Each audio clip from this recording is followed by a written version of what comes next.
Back here on HQ, the Colts finally named their starting quarterback, and it is not their former number 4 overall pick, Anthony Richardson. It is going to be Daniel Jones, who is their Week 1 starter against the Dolphins over AR. And Colts head coach Shane Steichen said this about Daniel Jones, saying he's the starting quarterback for the season.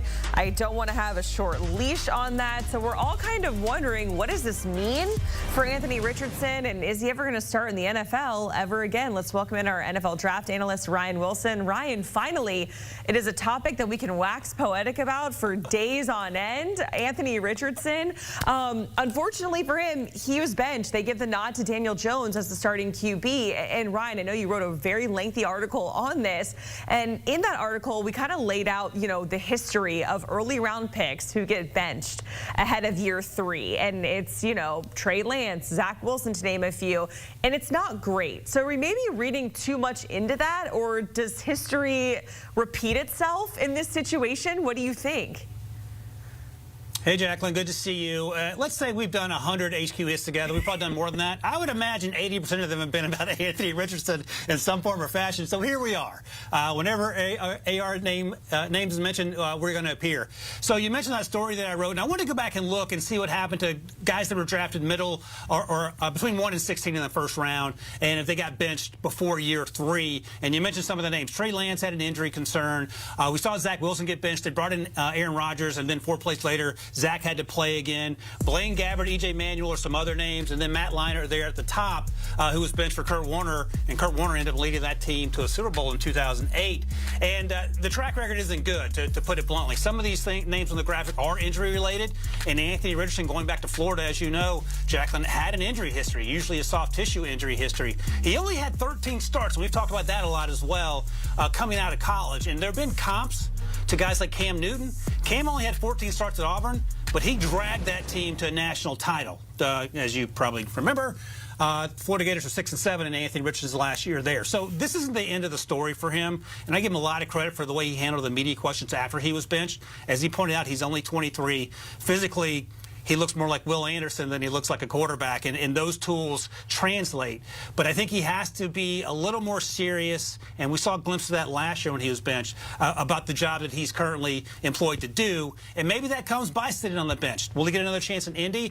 Probably. 59 quarterbacks started games last year, but more likely it feels like he may have to move on somewhere else next year perhaps to find his chance to regain that glory that we thought he would be when he was drafted 4th overall. So, Ryan, before I ask you about his pathway getting back to being a starting quarterback in the NFL, do you maybe feel like the Colts did him a disservice by not giving him some time to adjust and giving him more time here going into year 3?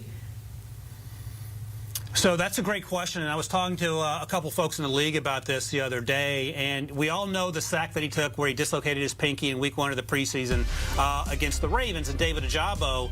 And as it was explained to me by one scout, Anthony Richardson was supposed to look right on that play. He knew exactly what was going to happen. The fact that he spaced out and looked left, they said that that's probably the moment Shane Steichen knew that he was going to have to roll with Daniel Jones, because those are mistakes that entry-level quarterbacks at the lowest levels don't make. And Anthony Richardson, in that moment, just did the wrong thing. To your larger point, Shane Steichen was brought into Indianapolis because he worked with Jalen Hurts and had so much success with Jalen Hurts in Philadelphia, and that was going to be the blueprint. So I don't know if they've shortchanged AR5 or not given him enough opportunities. I don't think he's taken advantage of those opportunities, because no one would say to Jalen Hurts, who was a 2nd-round pick, you didn't take advantage of the opportunities afforded to you. Instead, he grabbed them by the horns and he led that team to a Super Bowl. He got his contract, all the things that weren't necessarily guaranteed as a 2nd-rounder, and we all thought would happen sooner with AR5.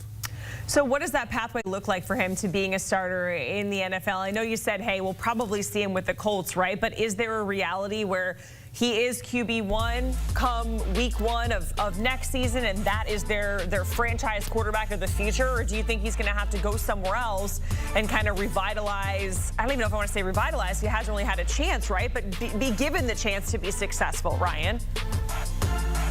Yeah, just to vitalize, not even he hasn't done it yet, to your point.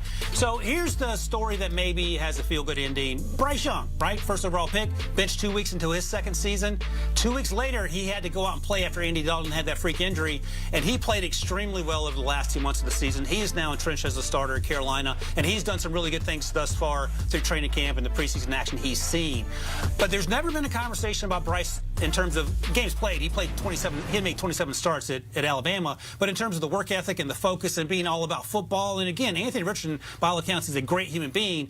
Just the lack of focus you sometimes see in people in their early 20s when it comes to the job they're being asked to do, whether it's an entry-level job or whether you're an NFL quarterback. So the other thing, Jacqueline, is this, and I asked some folks around the league about this. Is there a better situation than Indy? Because Shane Steichen has that track record. I mean, yes, you could go to the Rams, you could go to the 49ers. Maybe the Rams need a quarterback next year after Matthew Stafford. The 49ers certainly don't. The Chiefs, for example. But there are a few places that make more sense than Indy, given the coaching staff and the players on that offense that are actually pretty good. And I would imagine, knowing that, Daniel Jones it wouldn't surprise me if he played better than he's played at any point in his career, because the weapons are so much better in Indy than they ever were in New York when he was there. Yeah, I mean, they had, average quarterback play last season and still squeaked out 8 wins. So, I mean, if they have anything a little bit more elevated, it feels like they can certainly get to 9 or more. Who knows? As a Jags fan, I hope not. Ryan, we appreciate it. It's great to see you. And, of course, I always love chatting about Anthony Richardson with you here on HQ. For more from Ryan and Rand Carthon, make sure you check out the With the First Pick podcast. CBS Sports' year-long NFL Draft podcast. You can download, follow, listen wherever you listen to your favorite shows, or you can watch right now by scanning that QR code on your screen.